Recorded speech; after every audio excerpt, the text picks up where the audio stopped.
함께 나누실 하나님의 말씀은 빌립보서 3장 1절로 16절까지의 말씀입니다.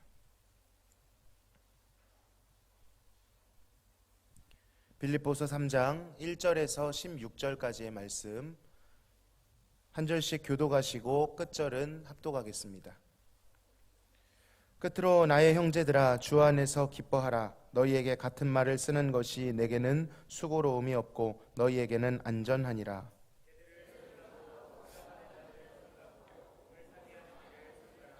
하나님의 성령으로 봉사하며 그리스도 예수로 자랑하고 육체를 신뢰하지 아니하는 우리가 곧 할례파라.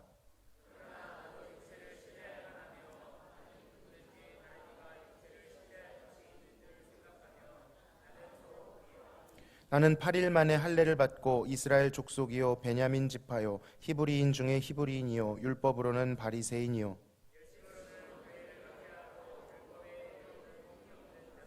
그러나 무엇이든지 내게 유익하던 것을 내가 그리스도를 위하여 다 해로 여길 뿐더러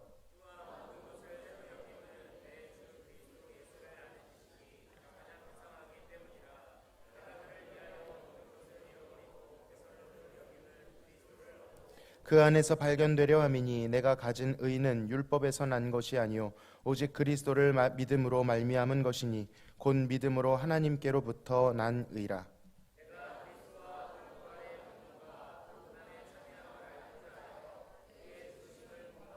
어떻게 해서든지 죽은 자 가운데서 부활에 이르려 하노니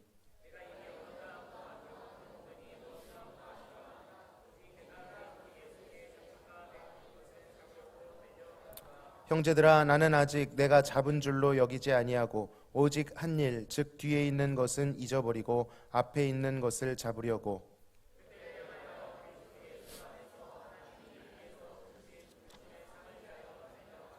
그러므로 누구든지 우리 온전히 이룬 자들은 이렇게 생각할지니 만일 어떤 일에 너희가 달리 생각하면 하나님이 이것도 너희에게 나타내시리라. 오직 우리가 어디까지 이르렀든지 그대로 행할 것이라. 아멘. 빌립보는 바울의 2차 선교 여행 중에 성령께서 그 방향을 소아시아로부터 마게도냐로 틀어 인도하셨을 때에 첫 번째 다다른 도시였습니다. 빌립보에서는 아주 많은 일들이 있었습니다. 자주색 옷감 장사 루디아라고 하는 여인이 복음을 영접하여 숙소를 제공해주는 일도 있었고요. 여종에게 들리는 귀신을 예수의 이름으로 내어 쫓았다가 그를 돈벌이로 이용하던 악덕 업주에게 고발되어 감옥에 갇히기도 했습니다. 그리고 그 옥에서 밤새 바울과 실라가 기도하며 찬양하였을 때에 지진이 임하고 그 지진과 함께 옥터가 흔들려 옥문이 열리는 기적이 일어났습니다. 그로 말미암아 옥에 있던 죄수들이 그 찬양 소리를 다 들었고 모두가 타락한 줄 알고 자결하려고 했던 간수는 복음을 듣고 그 유명한 구절 있지 않습니까? 주 예수를 믿으라 그러면 너와 내 집이 구원을 얻으리라. 이 말에 구원을 얻는 일이 일어났습니다. 그렇게 성령의 도우심으로 말미암아 복음의 씨앗이 뿌려지고 열매가 맺어지면서 자연스럽게 교회가 세워졌습니다. 그러니까 빌립보 교회에 있어 이 바울이라고 하는 존재는 복음을 전해준 고마운 스승이자 아비였던 것이죠. 유독 이들의 관계는 특별했습니다. 바울은 항상 빌립보 교회를 향한 사랑과 또한 감사함을 가지고 기도했고 교회는 바울의 사역을 지원하는 일에 아낌없이 내어주었죠. 사랑의 교제가 넘친 것입니다. 그리고 세월이 흘러 바울은 감옥에 갇히게 되었으나 여전히 빌립보 교회는 바울과 연결되어 교류하고 있었습니다. 교회에 대한 한결같은 사랑에 감사를 담은 바울은 이 빌립보 교회를 향하여 서신을 쓰게 되는데 그것이 오늘 우리가 읽은 빌립보서인 것입니다. 언제 닥칠지 모르는 처형의 두려움이 드리운 곳, 그것이 감옥 아닙니까? 그러나 바울은 도리어 차분하고 중심이 잘 잡혀 있으며 확신에 찬 어조로 이들을 교훈하고 있습니다. 마치 아버지가 두려워하는 아들 곁으로 가서 그를 안심시키며 달래며 조목조목 교훈하는 그런 모습과도 같은 것이죠. 오늘 테일님 찬양 듣는데 저도 이런 느낌이 좀 들었습니다. 아버지가 사랑한다라고 우리에게 말씀해 주시는 그런 감동이 들더라고요. 빌립보서 대부분은 사실 긍정적인 어조로 되어 있죠. 기뻐하라라는 것입니다. 경계하기보다는 격려하고 권면하고, 오해가 있다면 그 갈등과 오해를 해소해 주는 그런 뉘앙스가 많습니다.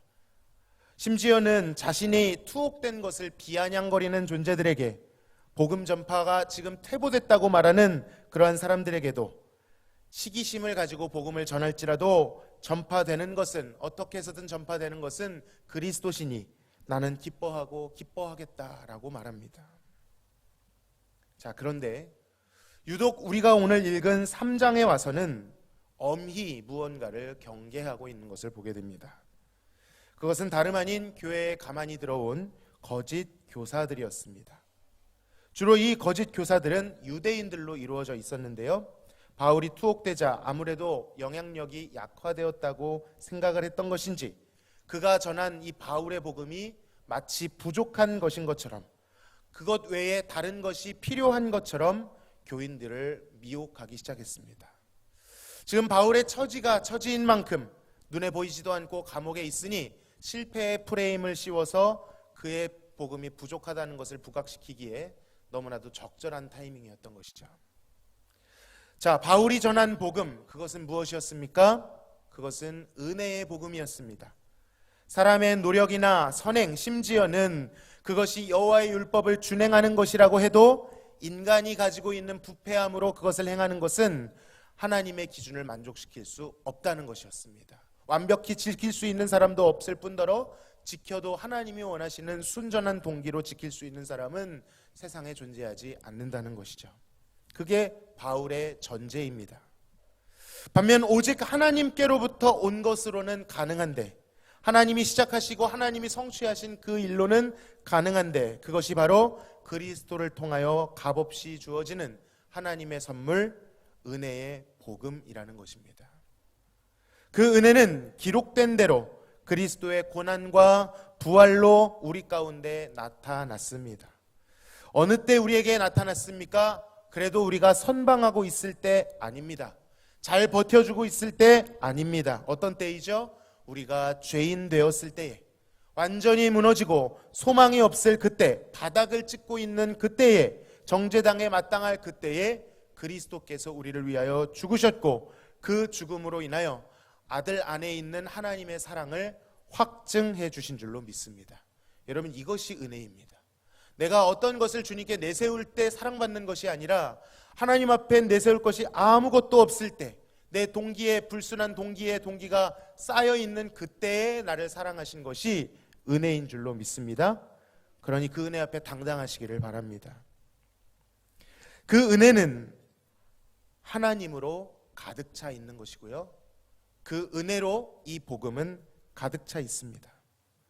그래서 로마서에는 이 복음이 구원을 주시는, 유대인이라고 해도 헬라인이라고 해도 혹은 야만인이라고 해도 그들에게 구원을 주시는 하나님의 능력이다라고 선포하고 있습니다. 자, 그런데 이 율법주의에 기반을 둔 거짓 교사들은, 물론 많은 부류의 교사들이 있었지만 특히 이 3장에서는 율법주의를 강조하는 이 교사들이 그것을 부족한 것으로 이야기하고 있다는 것입니다. 그것만으로는 안 된다는 것이죠. 복음을 전하다 비참하게 옥에 갇힌 부족하고 실패한 바울을 보라는 것입니다. 그것이 그들의 논리였습니다. 그가 전한 복음이 부족함으로 유대인과 마찰을 일으킨 것 아닌가, 로마법에 충돌을 일으킨 것 아닌가, 이렇게 주장하고 있는 것이죠. 그리고 나름대로의 대안을 제시합니다. 첨가물을 넣은 것이죠. 그리스도를 믿는 것 좋지만 거기에 할례를 행해야 된다는 것입니다. 할례라고 하는 것은 율법을 대표하는 것이죠. 물론 구약시대에 있어서 이 할례라는 것은 언약 백성들이 가지는 표징입니다. 사인이라는 것이죠. 그러나 그만큼 중요한 것이지만 예수님이 오신 뒤에, 그의 죽으심과 부활하심 뒤에는 완전히 이것이 예수님 안에서 성취되었습니다. 그러므로 그림자가 실체이신 예수님 앞에서는 더 이상 필요가 없었던 것이죠. 실체가 왔는데 그림자를 붙들고 집착할 필요가 없었던 것입니다. 그 말은 이것이 결코 구원의 조건이 될 수도 없으며 하나님 앞에 인정받는 조건이 될 수 없다는 것이었습니다. 여러분, 율법교사라는 말을 쓰고 할례라는 어떤 매개물을 제가 설명하다 보니 굉장히 종교적으로 느껴지실 겁니다. 멀게 느껴질 수 있습니다.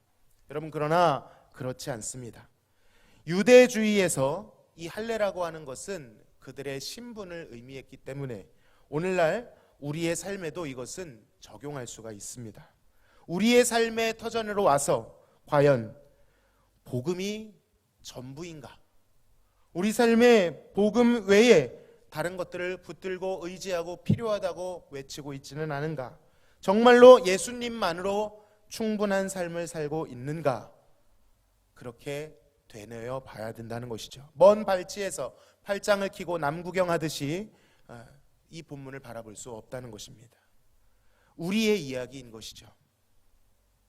사도 바울은 빌립보서에서는 이례적으로 이 거짓 율법 교사들을 개라고 부릅니다. 개가 뭐죠? 멍멍, 그 개입니다. 너무 심했네. 요즘 영준이가 심한 말 이렇게 자꾸 얘기하는데, 그저 상대를 비하하고자 하는 격한 욕설 정도로 생각할 수 있겠지만 사실 이 개라는 호칭은 유대인들이 언약 밖에 있는 이방인들을 불경스럽게 여길 때 쓰는 표현인 것입니다. 단순한 욕이 아닙니다. 할례 받은 자들이 할례 받지 못한 족속들에게 개라고 부르는 것입니다. 그런데 이 표현을 바울은 반대로 바꾸어서 사람들을 경멸할 때 쓰는 개라고 부르는 그 사람들에게 당신이 개다라고 반어법으로 비판하고 있는 것이죠. 할례를 안 받으면 그게 개지 사람이야, 이렇게 이방인들을 미혹하는 자들에게 오히려 예수 그리스도가 아닌 다른 것을 의지하는 자, 그러나 자신들이 하나님의 율법을 받은 자고 할례를 받은 자라는 언약 백성으로서의 선민의식에 취해 있는 자들을 향하여 오히려 너희들이 언약 밖에 있는 개와 같은 존재다, 이렇게 본문에서 얘기하고 있는 것입니다. 바울은 육체를 신뢰하는 행악자들에게 강도 높게 비판합니다. 율법과 할례라는 용어를 쓰다 보니 종교적인 색채가 많이 느껴지는 것이 사실이죠. 아까도 말씀드렸듯이 그러나 이것은 세속적인 것과 유대 사회에 있어서는 크게 다르지 않았습니다. 유대 사회는 곧 율법과 할례, 성전이라고 하는 이 세 가지에 꽉 붙잡혀 있는 사회였기 때문에 그 사회 가운데서 할례를 받았다고 하는 것은 그가 육체적으로 신뢰할 만한 사람이었다, 그의 스펙이었다라는 뜻입니다. 율법을 완벽히 준수하는 바리새인들이 인정을 받았듯이 그들은 할례를 받으면 유대인 중에서 유대인의 정체성을 인정받았다라는 것이죠. 그러니까 오늘날 세상에서 복음 외에 돈도 좀 있어야 하고 학벌도 좀 있어야 하고 성공도 좀 해야 되고 외모도 좀 생겨야 되고 거기에다가 사람들이 인정해주는 윤리적인 사람이면 더 좋겠다라고 하는 이러한 육신적 기준과 다르지 않은 것이다 라는 것입니다. 그들은 육체를 신뢰하는 자들이었습니다. 그들은 유대의 관습과 기준을 빌립보에 있는 이방인들에게도 이식하려고 했습니다. 이방인들에게는 이것이 제법 신선해 보이고 유니크해 보이는, 유대 그 당시에 박해를 많이 당하고 있었기 때문에 유대인들과도 화합을 이룰 수 있는 그 도덕률이 굉장히 매력적으로 다가왔을 것입니다. 자, 그런데 바울은 이것을 막아서고 이 육체에 속한 그리스도인들이 미혹하는 것을 막기 위하여 자신의 개인적인 과거사를 끝내고 있습니다. 얼핏 보면 은근슬쩍 자신의 과거를 자랑하는 것처럼 오해할 수 있겠지만 사실 바울은 지금 그럴 생각이 없습니다. 여유가 없죠. 그는 진지하고요, 무언가를 극적으로 드러내기 위해, 도출해내기 위해 이 이야기를 꺼내고 있는 것입니다. 그 이야기는 자신의 과거였습니다.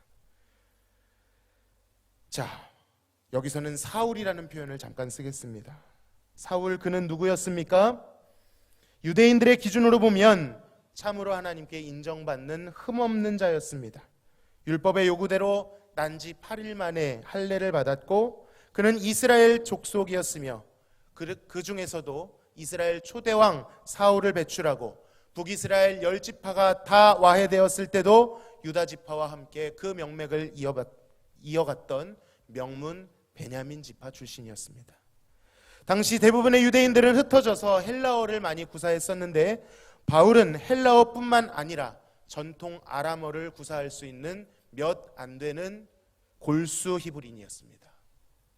그리고 이 히브리인이라는 표현은요, 아브라함의 자손이라는 뜻입니다. 창세기에 보시면 아브라함의 별명이 나오는데 그게 바로 강을 건너온 자라는 히브리인입니다.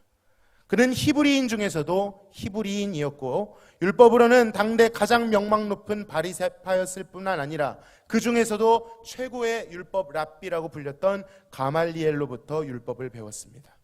열심으로 말할 것 같으면 여호와의 성결을 지켜내기 위해 불경한 자를 창으로 찔렀던 비느하스의 심정으로 율법 교리를 흐린다고 생각했던 교회를 잔멸했던 핍박했던 자였습니다. 스데반의 죽음을 주도했죠. 이것이 교회에서는 피해였겠지만 유대교에서는 엄청난 성과였던 것이죠. 그만큼 유대교에서는 사울하면 알아주는, 인정받는 자였습니다. 외면적인 율법 준수에 있어서는 흠이 없는 자였죠. 우리는 인간적인 생각에 바울이 만약에 자신의 유대인됨을 들고 이 거짓 교사와 맞선다면 재밌는 그림이 될 것 같다는 생각을 하게 되죠. 굉장히 통쾌할 것 같습니다. 그래 네가 유대인이야? 이렇게 한번 하고 나로 말할 것 같으면 이러면서 기를 죽일 수 있는 것이죠. 왠지 모를 사이다 같은 그런 효과가 있을 것 같습니다. 그러나 바울은 그러한 방법으로 상대방의 입을 닫으려 하지 않습니다. 자신의 화려한 이력을 자랑함으로 싸우는 것이 아닙니다. 그들이 열광할 만한 배경을 가지고 그들을 기를 죽이는 것이 아닙니다. 도리어 이 모든 것을 나열한 것은 이것을 처참하게 부인하기 위하여 이야기를 꺼낸 것이죠. 모든 것을 부인하기 위해 이야기를 시작했습니다. 이전에 유익하게 여겼던 육체의 자랑거리들이 이제는 도리어 해가 되고 해로 여긴다라고 고백합니다. 여러분, 이것은 굉장히 부자연스러운 일입니다. 유대 정신이 무엇입니까? 시대가 변해도, 장소는 변해도, 심지어는 나라가, 그들의 성전이 다 무너져도 살아남았던 정신, 바로 유대 정신입니다. 오늘날 이 유대 정신을 가진 사람들이 전 세계에 가도 거의 꼭지점에 있죠. 굉장히 견고한 정신입니다. 아무리 세탁을 해도 사라지지 않는 사조이죠. 그런데 그쪽 꼭지점에 서 있던 이 바울이 어떻게 이 모든 것을 부인하고 도리어 해로 여긴다고까지 말할 수 있는 것일까요? 그것은 그가 살아계신 예수 그리스도를 만났기 때문인 줄로 믿습니다. 여러분, 그 길도 교회를 박살내러 가던 담에석 도상이었습니다. 그 길에서 그가 그토록 핍박했던 그리스도를 만난 것이죠. 죽은 그리스도가 아닙니다. 살아서 말씀하시는 그리스도를 만났습니다. 그 사건이 그의 삶과 그가 생각했던 모든 가치관을 송두리째 흔들어 놓았습니다. 견고했던 가치관들이 다 무너졌습니다. 바울은 율법의 요구를 스스로 다 응해왔다고 자부했었는데, 흠이 없다고 생각했는데, 살아계신 그리스도의 영광을 만나고 나니까, 그 영광 앞에 서고 나니까 충격적이게도 자신은 구원과, 하나님의 구원과 아무런 상관이 없는 자였으며 도리어 주님의 대척점에 서서 핍박하는 데 섰던 죄인 중에 괴물이었다라는 것을 깨닫게 된 것이죠. 그리고 이 바울 역시 눈을 멀게 됩니다. 오늘 오전에 우리 영광에 대해서 나누었죠. 그리스도의 영광을 본 것이죠. 그의 학식이, 율법에 대한 지식이, 탁월한 배경이 이 모든 것을 알게 했습니까? 그렇지 않습니다. 오히려 그런 것들이 부인되고 살아계신 그리스도를 만나니 그 영광 앞에 비추임을 받게 된 것입니다. 그는 정말 유대 신념에 있어서 진심이었습니다. 교회를 잔멸할 정도로, 잔멸이라는 거는요, 쑥대밭을 만들었다는 겁니다. 멧돼지와 같은 가축이 밭을 쑥대밭으로 만드는 것을 잔멸이라고 합니다. 사람을 죽일 정도로, 여러분 복음 없는 종교의 능력을 보십시오. 사람을 죽일 정도로 열심을 냈습니다. 그만큼 진심으로 행해왔던 그 모든 것들이 그리스도를 만나고 나니 아무런 유익이 없으며 도리어 그리스도의 십자가를 가리우는 해악이 된다라는 것을 깨달은 것이죠. 그때부터 바울은 자신의 그 어떤 것도 의지할 수가 없었습니다. 오직 내 주 그리스도 예수를 아는 지식, 그것만이 가장 고결하고 고상하다는 것을 깨닫게 됩니다. 그것이 빼어난 것이고 그것이 아름답다라는 것을 알게 됩니다. 그것이 얼마나 큰 것인지를 알게 되니 그가 여지껏 추구하고 누려왔던 모든 것을 기꺼이 잃어버리고 그것을 무엇처럼 여긴다고 합니까? 배설물처럼 여긴다라고 합니다. 여러분, 배설물이 뭐죠? 똥입니다. 표준어입니다. 똥은 다시는 만지고 싶지 않은 것입니다. 손에 묻었다면 나중에 털지. 이런 분 계신가요? 이거 건조시켜서 나중에 죄송합니다. 묻는 동시에, 그것을 아는 동시에 어떻게 하죠? 기겁하며 털어내고 닦아낼 수밖에 없는 것이죠. 그가 귀하게 여겨오던 모든 육체의 자랑들이, 그가 더 나은 삶이라고 생각했던 모든 노력들이 그리스도를 만나고 나니까 가치 없는 배설물처럼 그 실체가 드러났던 것입니다. 동족도 전통도 명예도 자신의 구원에 아무런 도움이 되지 않는 것을 알고 그것을 버리는데 주저하지 않습니다. 이것이 아까워서 버린 게 아닙니다. 이것의 실체를 알고 나니 바로 본능적으로 버린 것이죠. 방금 말씀드린 것처럼 배설물이 손에 묻었을 때 버릴까 말까 고민하는 사람은 없습니다. 아무도 없습니다. 저는요, 아들 똥도 더럽더라고요. 아니요, 더러운 정도가 아니라 무섭습니다. 묻을까 봐. 아직 초보라 제가. 오늘날 인간의 존엄성이 강조되는 뚜렷한 사조가 있습니다. 휴머니즘이라고도 불리는 인본주의가 그것이죠. 어떻게 보면 인간다움이라는 것은 따뜻하게 다가오기도 합니다. 그리고 인간이 지배하고 있는 이 세상에서 인간이 중심이 되는 것, 자연스러워 보이기도 합니다. 바로 이 인본주의가 이 시대의 사회, 정치, 문화, 모든 매체들의 견고한 바탕이 되고 있죠. 사람들은 인간됨을 중요시하고 그것을 찬미합니다. 인간의 성취에 열광하고요. 반면 인간답지 못한 모습에 대해서는, 부류에 대해서는 오늘날 특히 단죄하고 그들을 개와 같이 여기죠. 매장해서 다시는 살지 못하도록 그렇게 만들어버립니다. 물론 저도 인간이라는 존재이기에 인본주의를 마냥 폄하할 생각은 없습니다. 가끔 인간들이 이루어 놓은 그러한 성과물들을 보면 저의 지혜와 지식으로는 도저히 따라갈 수 없을 만큼 감탄이 되는 것도 사실이죠. 역사와 전통, 과학과 문명, 이러한 것들을 그저 모두 부정해 버린다면 사실 그 안에 살고 있는 저는 허세스러운 말을 하는 것입니다. 그러나 한편으로는 이 인본주의가 복음을 가리우고 대적하는 위험한 사상이 될 수 있다는 것을 깨닫게 됩니다. 우리는 지난 코로나 사태가 이 시대의 일상에 큰 변화를 가져왔다는 것에 다 인정을 합니다. 대부분은 부정적이고 어려움을 호소할 것인데 사실 어떤 부분에서는 긍정적인 부분들도 있었다고 합니다. 그중 하나 예를 들어 드리면 코로나 때 사람들이 가던 곳에 가지 않게 되자, 여행이나 관광을 말하는 거겠죠. 그렇게 않게 되자 어떤 일이 벌어졌는지 아십니까? 쓰레기 더미로 가득했던 바다, 관광지들이 정화되기 시작했습니다. 그 기간 동안 한 번도 발견된 적이 없었던 천연 생물들이 발견되는 일들이 있었고요. 하늘에는 미세먼지가 가득했던 그 하늘이 정화되어 맑은 공기가 생기게 되었다. 그런 기사를 본 적이 있습니다. 저도 인류의 한 일원으로서 이런 말 참 조심스럽지만 어쩌면 그토록 찬미하던 인간됨이, 우리의 육신이 오히려 세상을 망가뜨리는 원인이지 않았을까. 어쩌면 가장 큰 문제는 다른 것도 아니고 인간이 아니었을까 생각되기도 합니다. 조금 더 담대함을 얻어 말해보자면 인간의 역사는 결국 죄의 역사였고 피의 역사였으며 하나님께 대한 배반의 역사였습니다. 그리고 성경은 온 만물보다 더 부패하고 거짓된 것이 다른 것이 아닌 사람의 마음이다라고 선언하고 있습니다. 가장 중요하게 생각했던 인간이 가장 지켜 세웠던 그 인간이 가장 위험하고 가장 악한 것이죠. 여러분, 하나님을 떠난 인간의 인간다움은 그 무엇보다 위험한 것입니다. 하나님과 상관없는 평등, 하나님과 상관없는 자유, 하나님과 상관없는 권리가 피조세계를 망치고 있는 것이죠. 육체는 그런 것입니다. 신뢰할 수 있는 것처럼 보여도 결국 패망과 심판을 불러오는 것이죠.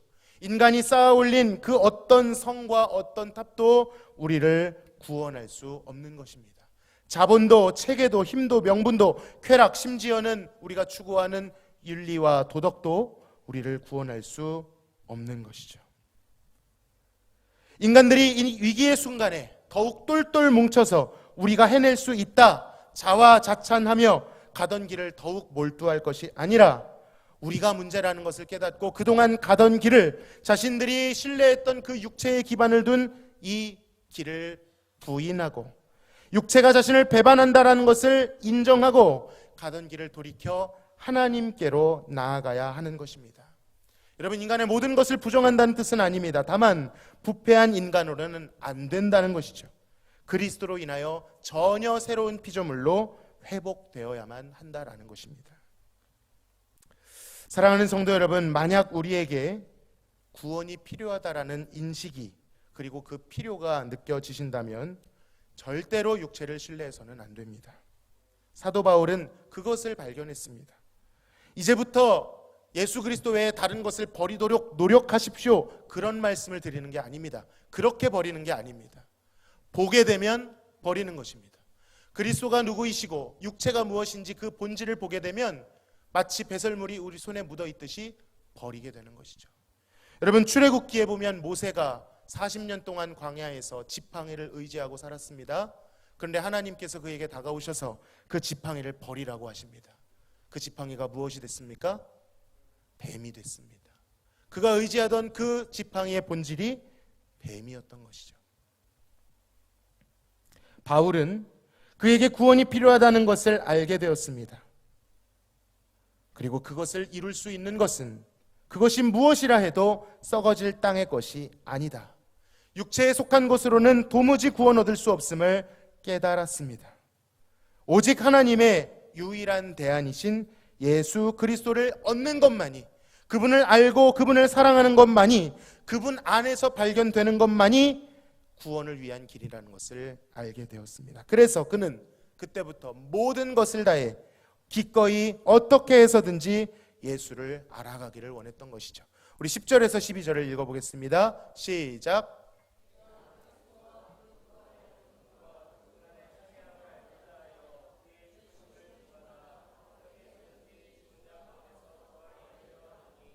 내가 이미 얻었다 함도 아니요 온전히 이루었다 함도 아니라 오직 내가 그리스도 예수께 잡힌 바 된 그것을 잡으려고 달려가노라. 아멘. 지금 바울은 고난 중에 있습니다. 여러분, 고난은 무엇이죠? 사실 세상적인 가치로, 육체적인 가치로는 도무지 좋아할 수 없는 것이 고난입니다. 누구도 고난을 반기지 않을 것입니다. 그런데 어떻게 된 일인지 바울은 자신을 찾아온 고난에 더욱 참여하기를 애썼다라고 고백합니다.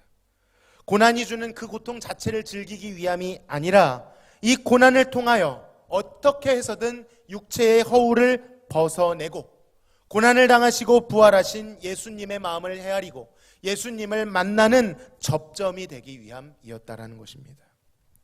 그분이 참된 생명이고 진리라는 것을 그 고난 가운데 몸소 체험하기를 원했고, 부활의 전제인 죽음을 체험함으로 자신도 예수님과 같이 살았다는 것을, 부활했다라는 것을 알기를 원했습니다. 그리고 그러한 삶을 통하여 어떻게 해서든지 그리스도가 많은 사람에게 전파되기를 원했던 것이죠. 육체가 아니라 오직 그리스도께서 그의 유일한 표대가 되었습니다. 그리스도를 발견하기 위해 모든 것을 던졌습니다. 그가 부할 때도, 가난할 때도, 자유할 때도, 옥에 갇혔을 때도, 지금 나에게 다가온 모든 현실을 동원해서 그 모든 것이 그리스도를 알게 하는 도구가 되도록, 선생이 되도록 구했다는 것이죠. 사실 그는 이미 그리스도를 얻었지만 여전히 목마름으로 아직 얻지 못한 것처럼, 아직 이루지 못한 것처럼 더욱 갈망하며 그 표대를 잡으려고 달려갔다는 것입니다. 사랑하는 성도 여러분, 우리가 만난 그리스도는 정말 살아계신 그리스도이십니까? 저 멀리 우주가 아니라, 마음속 어디가 아니라 우리가 얼굴과 얼굴을 대하는 것보다 더 명확하게 살아계신 예수 그리스도로 믿고 계십니까? 그렇다면 왜 우리는 복음만으로 안 되는 것일까요?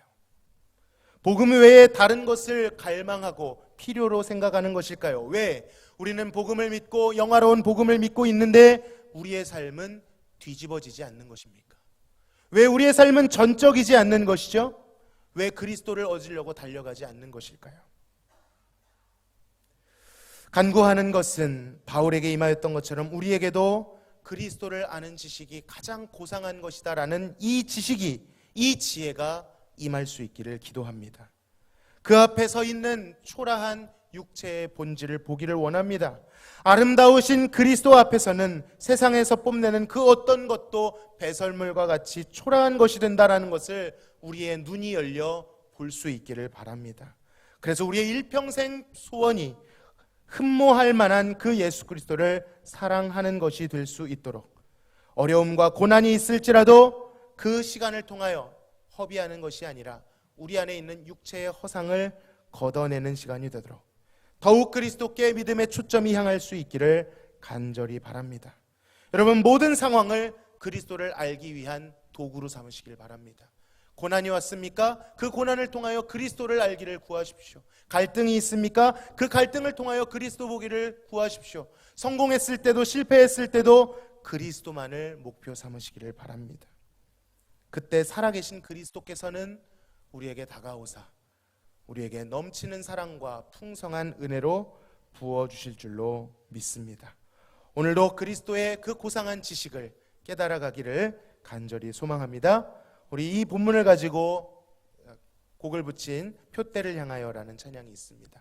우리 같이 한번 부르며 바울의 이 마음을 알 수 있기를, 주님, 나도 그 순결하신 예수님을 알기 원합니다. 주님, 내 삶에 있는 이러한 고난이 있지만 이것을 도구 삼아 예수 그리스도를 더욱 내 마음에 품고 알고 그 안에서 발견되기 원합니다. 기도하는 마음으로 찬양하며 나가겠습니다.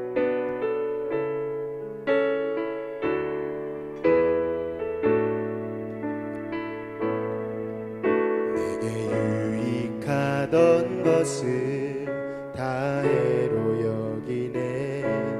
구주를 위하여 모두 다 버리네. 모든 것을 잃어버려도 아깝지 않음은 예수를 아는 지식이 가장 고상함이라. 육체를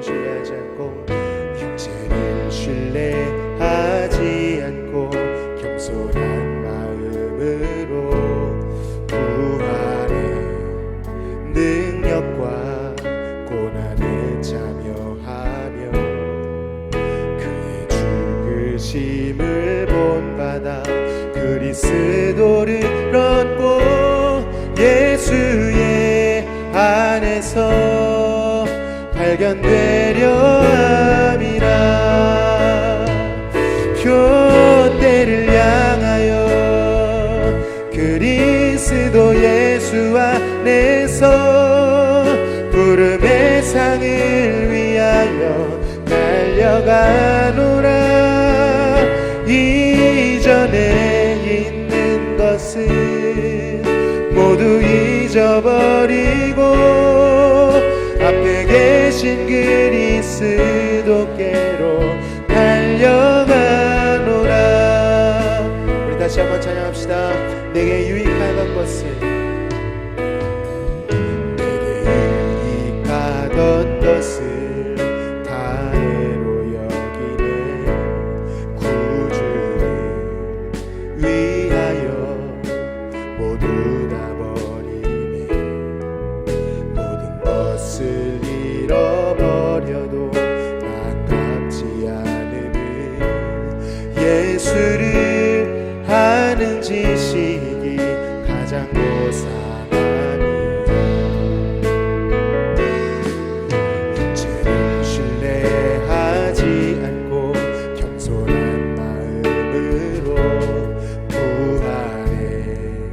능력과 고난에 참여하며 그의 죽으심을 본받아 그리스도를 얻고 예수의 안에서 발견되려 함이라. 표대를 향하여 그리스도 예수 안에서 부름의 상을 위하여 달려가노라. 이전에 있는 것을 모두 잊어버리고 앞에 계신 그리스도께로 달려가노라. 표대를 향하여 그리스도 예수 안에서 부름의 상을 위하여 달려가노라. 이전에 있는 것을 모두 잊어버리고 앞에 계신 그리스도께로 달려가. 표대를 향하여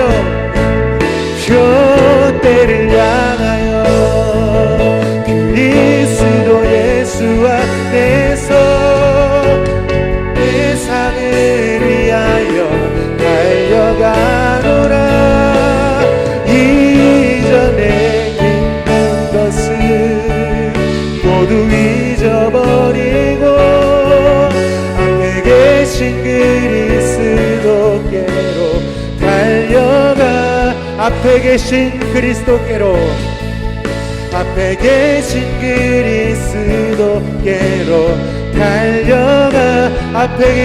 그리스도께로 달려가노라. 앞에 계신 그리스도께로 달려가노라.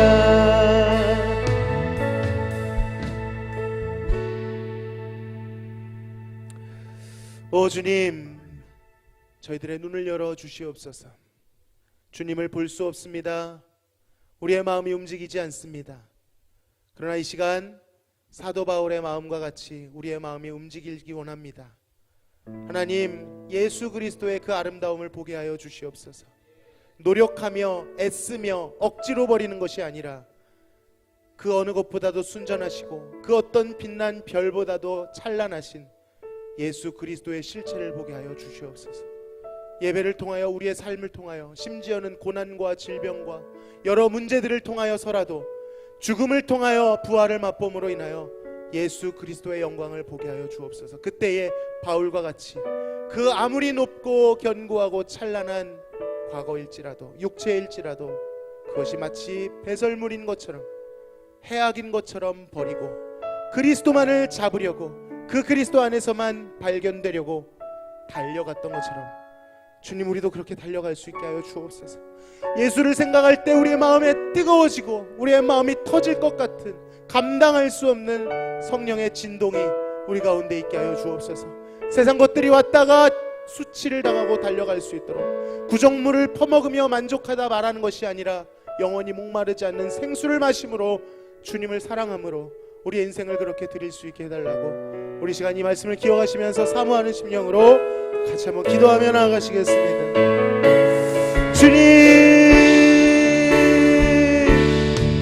육체를 신뢰하는 우리의 어리석음을 용서해 주시옵소서. 세상의 빛난 것들의 마음을 빼앗기고 현혹되고 하나님 그리스도 외에 다른 것이 필요하다고 말하는 우리들을 불쌍히 여겨 주시옵소서.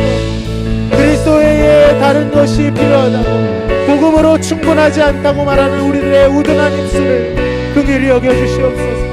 바울과 같이 구하오니 예수님의 영광을 보여주심으로 말미암아 그 어떤 별보다도 찬란하신 예수님의 영광을 우리에게 보여주시옵소서. 그리함으로 우리의 마음이 온통 예수님께 매료되고 예수님께 빼앗기게 하여 주옵소서. 원하는 것은 그저 되어지지 않사오니 하나님께서 우리에게 허락하신 삶을 통하여 그것이 고난이다 할지라도, 하나님 우리의 삶에 차가운 어떤 일이라 할지라도 주님을 알아가는 모든 도구가 되어질 수 있도록 도와주시옵소서. 예수님 앞에서는 그 어떤 것도 하나님 절대화될 수 없음을 보게 하여 주시고 하나님 예수 그리스도를 잡으려고 달려간 그러한 사람 되어질 수 있도록 주여 인도하여 주시옵소서. 긍휼히 여겨 주시옵소서. 아버지 인도하여 주시옵소서. 아버지 지켜 주시옵소서.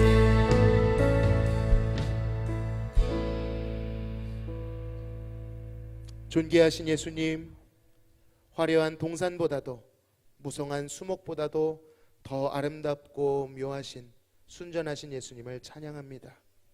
광명한 해와 명랑한 저 달빛보다도 수많은 별들의 찬란함보다도 주님의 빛이 더욱 찬란하다는 것을 알게 하여 주시옵소서. 바울에게 보여주셨던 예수 그리스도, 살아계신 예수 그리스도, 그의 모든 유대주의 정신을 뽑아내고 흔들고 배설물로 여길 정도로 하나님 감당할 수 없는 그 예수 그리스도의 지고하심이 우리에게 알려질 수 있도록 성령 하나님 역사하여 주옵소서. 가만히 이불에 앉아서 되는 것이 아니라 우리의 삶에 다가온 모든 것을 도구화시켜서 그리스도를 얻고자 하는, 그리스도를 알고자 하는 다름질의 도구로 사용할 수 있도록 도와주시옵소서. 고난이 왔습니까? 우리의 눈에 눈물이 흐를지라도 그 고난을 통하여 예수 그리스도의 죽음과 부활을 묵상하게 하시고 그 현장에서 황폐한 그곳에서 예수 그리스도의 생명을 만나게 하여 주시옵소서. 그래야 우리도 예수님 앞에 초라한 육신을 버리고 오직 복음으로만, 예수님으로만 살아낼 수 있는 그러한 믿음의 경주자들 다 되게 하여 주시옵소서. 감사하며 예수님의 이름으로 기도하옵나이다. 아멘.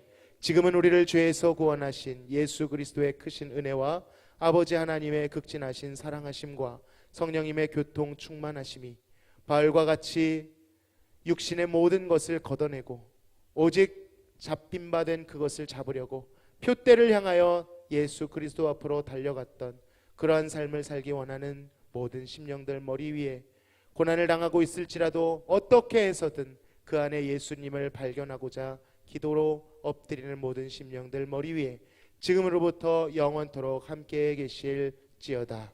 아멘.